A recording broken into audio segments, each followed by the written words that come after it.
What made you realize your girlfriend isn't the one for you? Before we start, give this video a thumbs up for good luck, and don't forget to subscribe to my channel. Thanks.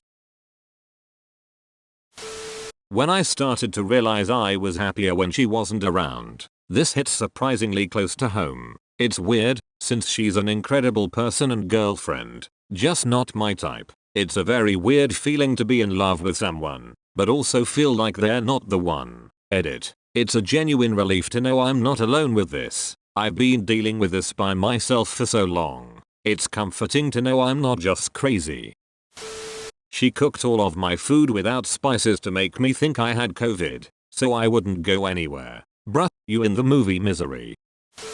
I had an ex-girlfriend who tricked me into meeting her parents. I would gladly meet them if she invited me, but she faked a panic attack so I would take her home, and her parents were in on it. Seems silly, but looked like a sign of deeper issues, so I walked away, and seeing the kind of relationship she developed with other guys after me, I'd say it was the right call, not silly. Her and her enablers showed themselves quickly.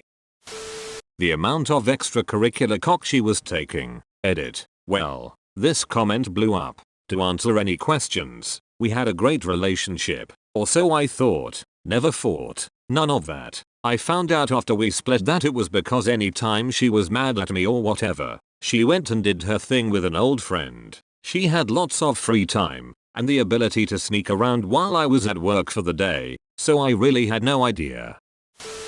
Caught her screwing a guy after she told me she was saving herself for her wedding night. Goddamn. Goddamn. For someone who wasn't getting laid, you really got effed. Complain about everything I did, which led to me thinking I was just not good at anything relationship wise. Been there. It fucks your self-confidence so badly. I'm literally struggling to get my confidence back. My ex made me feel so insufficient and I was saying sorry every 10 minutes. It sucks. When my grandma got cancer and I needed someone to talk to, and she blew it off to talk about a party she was going to instead, I called someone else and they talked me off the ledge. And I realized that my girlfriend was a selfish, self-absorbed, emotionally unavailable bag of dicks. I broke up with her 3 days later, after a 6-year relationship. There were plenty of other signs along the way, but that was the straw that broke the camel's back, as they say. Bag of dicks. LOL, sorry about your grandma. Having to explain all of my jokes because she just didn't get them. Not being able to share humor with the person that you're with is such a deal breaker for me. Mine was like this. I realized, after the initial rush of lots of sex, that she just wasn't intelligent in any way. She'd grouse at me for wanting to discuss a movie after we'd seen it, wondering why I wanted to do that at all. Then she said I should quit one of my jobs so we'd have more time to go out together. Apparently not grasping I had the extra jobs just to stay afloat financially. That was the moment I fell out of love with her. It just dropped away like when you finally get well after being sick.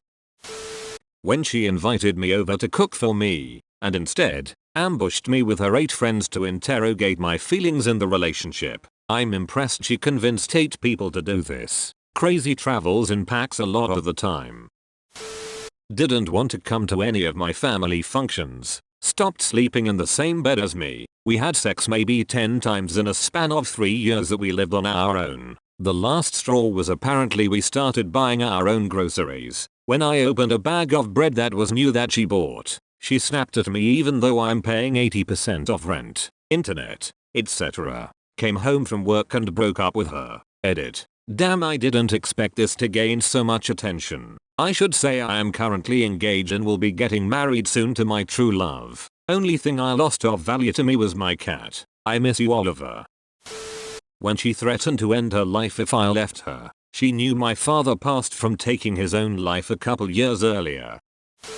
When she asked for a dude's number at a party while I left for a minute, I caught her in the act and she still lied about it. Mine is similar. She invited me to hang out, and we went to her favorite bar. Last call happens, and she tells me one of the regulars is having an after party at his house and we're going. The guy has a pool table in his garage and she loves shooting pool. She says she's going to get a drink, and I continue to play. She's gone for a while, but I don't think anything of it. I did go look for a bathroom, I'm about to turn the corner from the garage to the house and hear her talking to the guy who owns the house. "Hey, want me to spend the night?" she says, trying to sound seductive. "No," he says coolly. "Why not? Is it because of your girlfriend?" she says really angrily. "Number, it's because you're a crazy bitch." He wasn't wrong.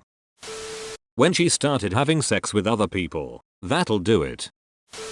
After maybe a year or two, it just kind of felt like things had run their course. There wasn't much excitement. We discussed some issues we were having but didn't really change to fix it. Currently like this with my wife. Been together for 13 years. Relationship is just meh. We work well together though, and we always get comments on how well our kids behave. Behind closed doors though we are just roommates. She faked a pregnancy scare just to test me. Yep, been there. Fun times. Though the real kicker was that her solution was to drink herself into a miscarriage edit. I don't think she was ever actually pregnant. Regardless what she did, both of those are big yikes. When she came home from work, the sound of the front door opening made me feel annoyance instead of happiness. I realized that I'd felt this way for months, and it never dawned on me. We broke up a few weeks later. I feel this one. I would be at work, anxious about how bad her mood would be when I got home. Took too long to realize that being upset all the time wasn't worth the good moments. Dated a girl for 2 years. Nothing I ever did was good enough. Plus, she became very controlling and did not want me to hang out with my friends unless she was there. Finally got tired of the negativity and broke it off. Turned out all my family and friends hated her with a passion and were so happy when it ended. Now I'm with a fantastic woman who treats me with respect. It's nice to genuinely be happy for once. We're getting married in September. Why didn't friends and family tell you that they hated her while you were in the relationship? Because if original poster wasn't ready to see what they saw, telling him they hate her might drive him away from his family and towards the toxic girlfriend. Sometimes you have to let people figure stuff out themselves and just be there for them when they're ready to finally see. She had a pretty shitty temper, whereas I'm chill most of the time. That, and messaging guys behind my back. God, just no to anger issues. Ugh. That, and cheating is an insta lose-lose. She did meth, and it took me a while to realize she wasn't the one. Man, that methed up. She was too. Using other women to see if I would cheat on her. Sounds like a cheater behavior. It backfired on her too, because I knew she was behind all of it. When she had a threesome and I wasn't part of it. Thankfully we'd only been together a couple months. No big loss. How did you find out? She told me.